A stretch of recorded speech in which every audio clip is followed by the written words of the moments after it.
Ramiro, me diga uma coisa, se você fosse ter uma única ação na sua carteira, qual seria e por quê? Vou tentar aqui trazer alguns princípios para sustentar minha decisão num hipotético mundo em que eu só pudesse ter uma única ação na minha carteira. Eu espero que você aprenda um pouco com isso e consiga tomar melhores decisões. Se aprender, deixa o dedo no like, mas antes de qualquer coisa, deixa teu comentário aqui dizendo qual ação seria aquela única que você teria na tua carteira se você fosse obrigado a ter uma só.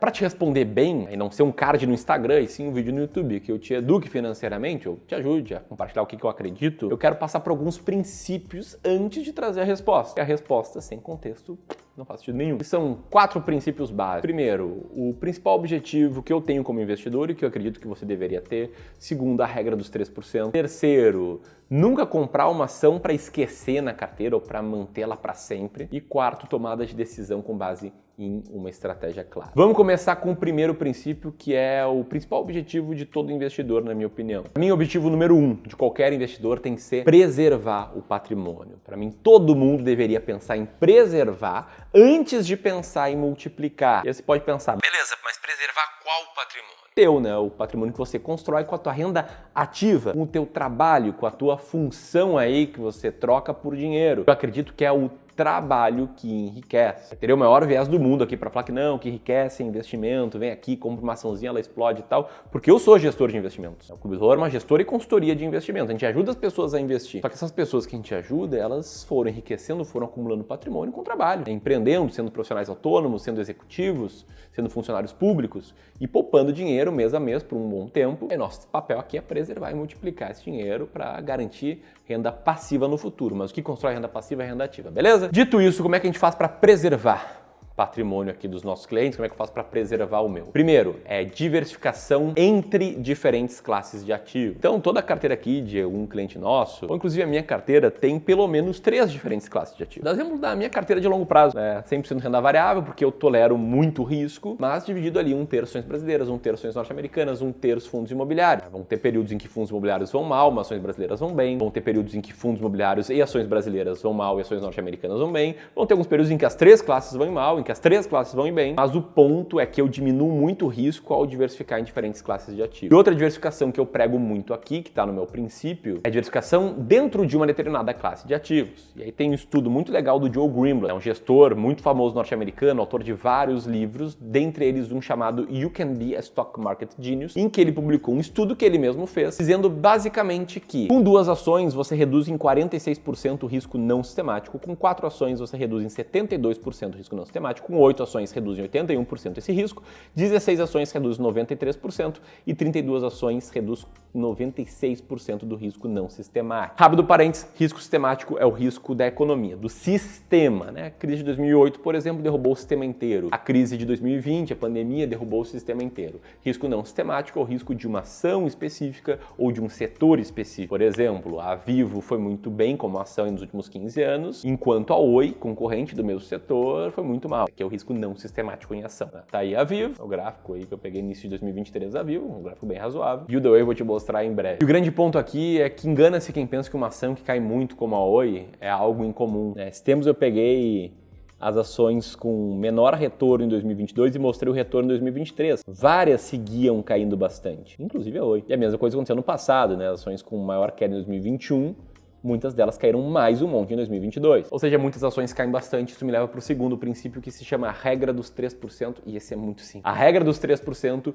diz que nenhuma ação individual, ou nenhum fundo imobiliário individual, ou nenhuma debênture, CRI, CRA, aqueles ativos de renda fixa com maior risco individual, possa ter um peso maior do que 3% na sua carteira de investimentos como um todo. Então, por exemplo, se eu tenho 33% da minha carteira em ações brasileiras e eu tenho 20 diferentes ações, que é o que eu tenho na prática, cada ação na minha carteira tem um peso de 1,67, menos de 3%, está tudo bem. Essa regra a gente usa para praticamente todos os nossos clientes de wealth, pessoas em quem a gente monta carteiras de investimento com estratégias claras para investir melhor por longo prazo. E esse princípio tem muito a ver com preservar antes de multiplicar. Bom, vamos lá para o terceiro princípio, que é o princípio de nunca manter uma ação para sempre em carteira.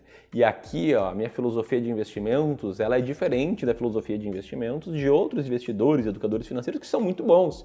É uma amostra de que como o mercado aceita diferentes estratégias, diferentes formas de pensar. E muitas vezes diferentes formas de pensar, diferentes estratégias geram resultados bons. Mas eu, Ramiro, acredito que todo ser humano tem seus vieses e muitos vieses. E que eles prejudicam muito a tomada de decisão em investimentos. Vou citar um exemplo aqui, é o viés da ancoragem, que diz, basicamente, que a gente muitas vezes tende a tomar uma decisão de investimentos, uma decisão de vida, na verdade, não apenas de investimento, usando como referência uma âncora, que é um número aleatório para essa tomada de decisão. E no mercado de ações, uma âncora muito comum é o preço que você pagou por uma ação. Então você vai lá, comprou IRB, a uma cotação muito maior que a de hoje, tá perdendo 90%. E aí você não vende de jeito nenhum, porque você pensa, não, só vou vender quando passar do meu preço médio.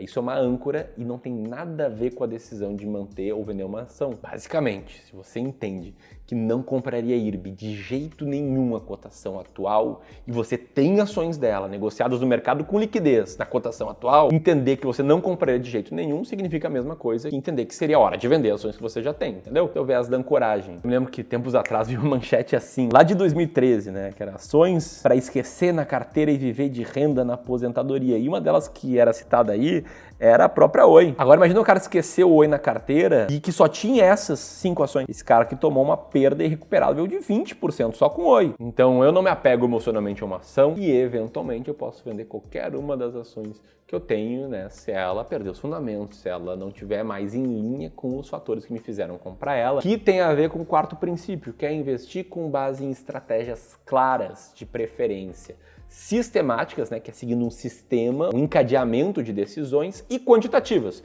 que é olhar apenas para números e não avaliar fatores qualitativos, né, não avaliar argumentos técnicos, opiniões, projeções de mercado. É assim que a banda toca por aqui, é assim que eu tomo minhas decisões de investimento. A minha estratégia quantitativa, que eu uso para selecionar ações, é a estratégia das ações mais baratas da bolsa, em que basicamente eu compro 20 ações baratas que tenham altos earnings yields. Então a gente basicamente ranqueia todas as ações por ordem de earning yield, como no ranking que está aí na tela, e mantém 20 ações baratas em carteira. Uma estratégia já foi testada no tempo, a gente já segue há muitos anos, os resultados vêm sendo muito bons. E você pode conhecer melhor essa estratégia e ainda conhecer 10 ações baratas nesse mês atual, nesse e-book, ó, que o Gleice vai colocar aí na tela, alguns trechos dele, em que eu explico sobre a estratégia das ações mais baratas da bolsa. E o legal desse e-book é que eu poderia muito bem estar vendendo ele, mas não, a gente está entregando de forma gratuita. É só apertar nesse botão aqui, primeiro link na descrição, para fazer o download do seu e-book, conhecer melhor a minha estratégia de seleção de ações e ficar pensando, poxa, Miro, então qual seria a única ação que tu teria na carteira? Porque olhando teus princípios aqui de preservar o patrimônio, de seguir a regra dos 3%, de não criar critérios em que você vai comprar uma ação e manter ela para sempre e de investir com base numa estratégia clara, teria, sei lá, a ação mais barata da bolsa? Seria essa? E a resposta é não. Qual seria a única ação que eu teria? Vou usar aqui uma questão de semântica, tá? Vou perguntar pro ChatGPT. Ó, ChatGPT, boa tarde. Você considera um ETF como uma ação?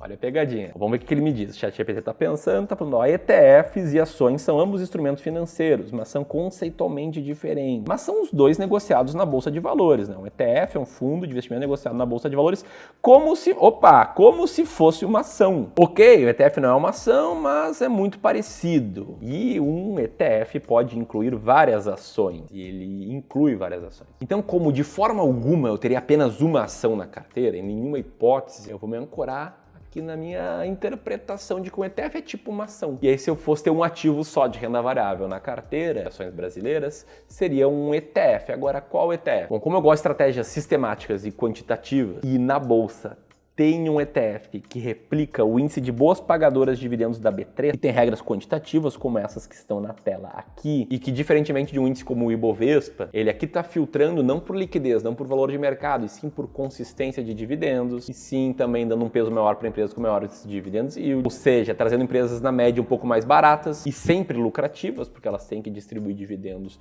com frequência para estar no IDIV. Esse índice me parece interessante e tem um ETF que replica esse índice. Vamos ver como é que ele foi no passado? Se a gente pegar aqui o comparador de ativos online e comparar o IDIV, o ETF de índice de dividendos, com, por exemplo, o Ibovespa, o ETF de índice de dividendos, desde que surgiu lá em 2016, teve um resultado bem melhor. Se eu comparar esse índice com o Divo 11, que é o ETF que replica esse índice, vocês vão ver que eles vão andar de forma muito parecida. A linha vermelha é o Divo 11, a linha azul, que está meio que em cima da vermelha, é o IDIV.